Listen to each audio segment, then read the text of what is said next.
Hey everybody, welcome back to another video. Today we're going to be talking about a camera that you've probably seen a few times on this channel, and that is this Canon 3 rangefinder.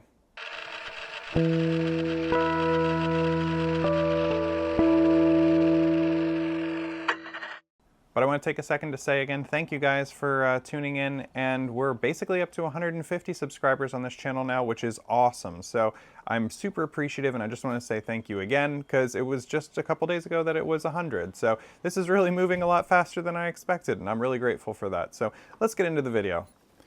And here we are. This is the Canon 3 rangefinder. And like I said, you've probably seen this a couple times on my channel because I like to use it as a stand-in for the classic Leica 3 style camera.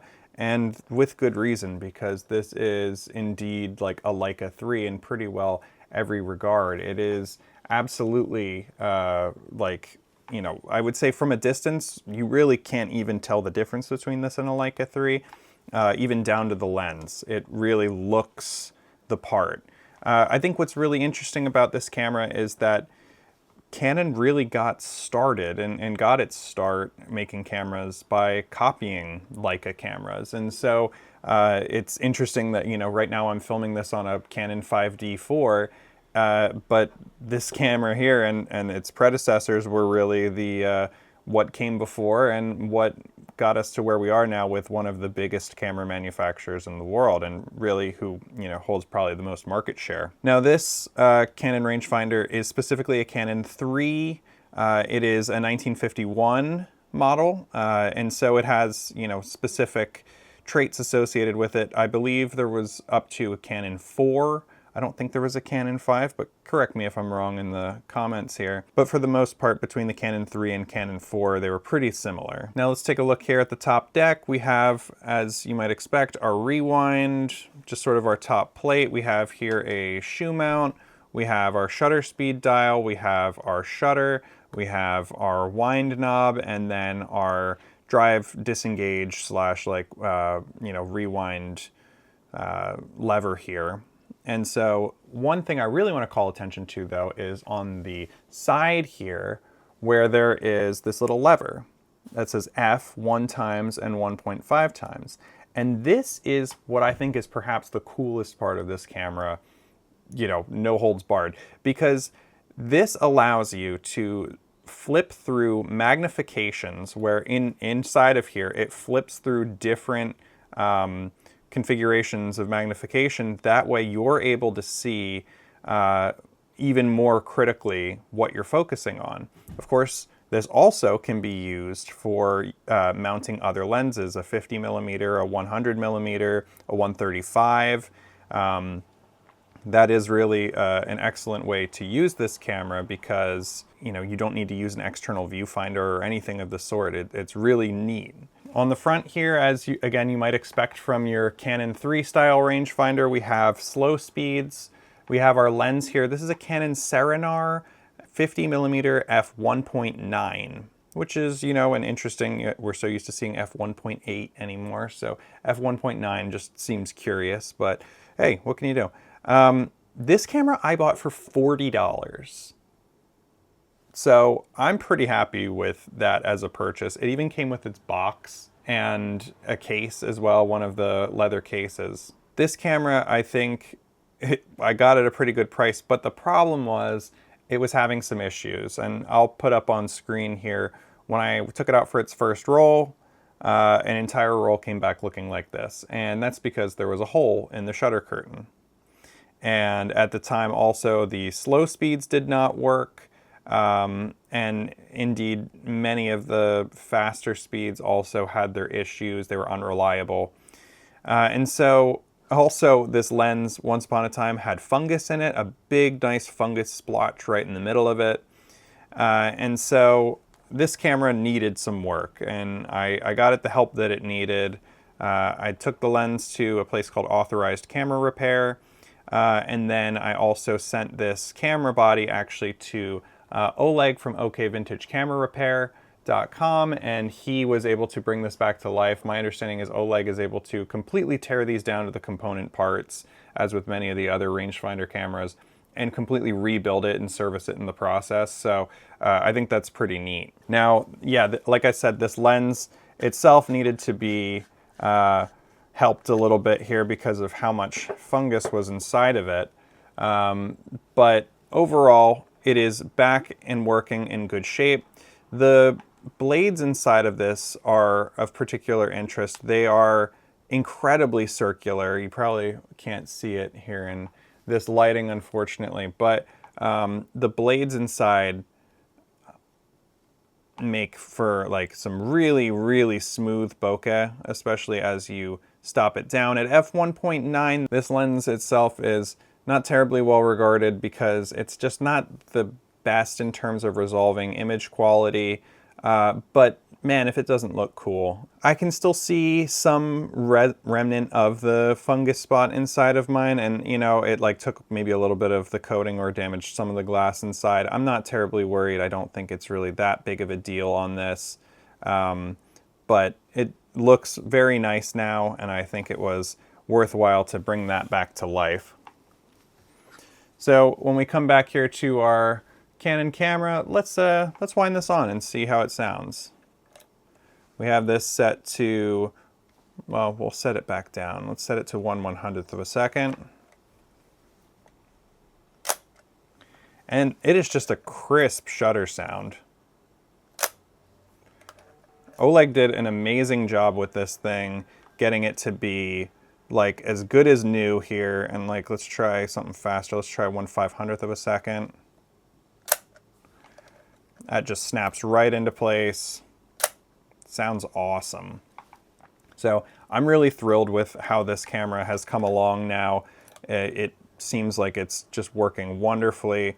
And tell you what, let's do some slow speed, shall we now? Because Oleg has repaired that. So on this camera, what you have to do to access your slow speeds is to first always wind, and then go to this 25:1 setting here. And so that allows you to access this dial where we have 25, 8, 4, 2, 1, and T. So let's set it down to, let's say 2, which would be 1/2 of a second. Nice. Now let's try 1 second.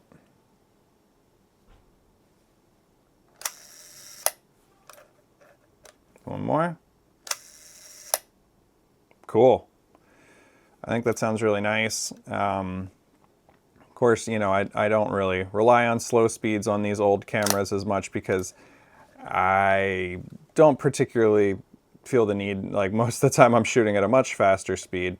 But it's nice to have it working as a piece of art, so to speak here. So now this camera is, however, an upgrade from the Leica 3, as you can see, because this has a combined viewfinder rangefinder. And that makes this really, some people will say that this is actually a superior camera to the Leica cameras because of, you know, some of the advancements that were made in it. I love the finish on this camera. I think it's really pretty sharp. Again, like on the surface, you probably couldn't even tell that it's not a Leica. It's not like with the Zorky cameras or whatever, where maybe there's a little bit of a rough finish around the edges. This camera is absolutely up there with Leica cameras. So let's take the bottom off here and take a look inside. So in here we have the inside of our camera, and we have just your classic bottom loading rangefinder, which is not the most fun to use. If you're interested in how to use a bottom loading rangefinder, I have another video about that. Basically what you have to do is you have to cut your film. You draw out your film to the length of the back, cut the leader so that it extends past the shutter curtain here so that you're able to drop the film in, and that way it doesn't damage the shutter curtain on its way down. It's kind of an old-fashioned thing to have to do because in the olden days, and you can see from this picture here, the leader was a little bit longer on these camera, or once upon a time on a film roll, and well, I guess they decided to get rid of that so that you could stop wasting film. But what you need to do is, of course, cut your film, have it ready, and then you would take your take-up spool out over on this side, thread your film onto it, drop it all down in as one unit, press your take-up spool in, and you're pretty well ready. So it's not the most complicated operation, but it is one that takes some getting used to, that's for sure. And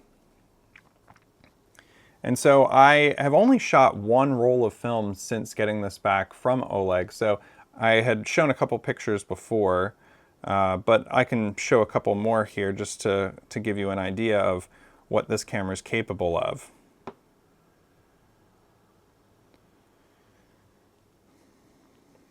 One final interesting thing is that my camera came with this, fitted onto the shutter speed dial, and it was with this little nub facing the 1000. And I don't know, I'm curious about this. Does anyone know what this is or why this is? When I got this back from Oleg, this was placed up into the shoe so that, I guess, for safekeeping, but I don't know if I understand what the purpose of this is exactly. So I'd be curious to get anyone's input if they know what or why this is part of the camera.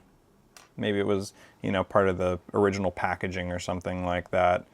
And then, of course, once you're done with your roll of film, what you need to do on any Leica camera is to press this over. You'll then pull up on the post here, and then you're free to rewind the film until you feel it pop off there. And then you're able to drop your thing down, press this back into advance, unload your film, and you're good to go.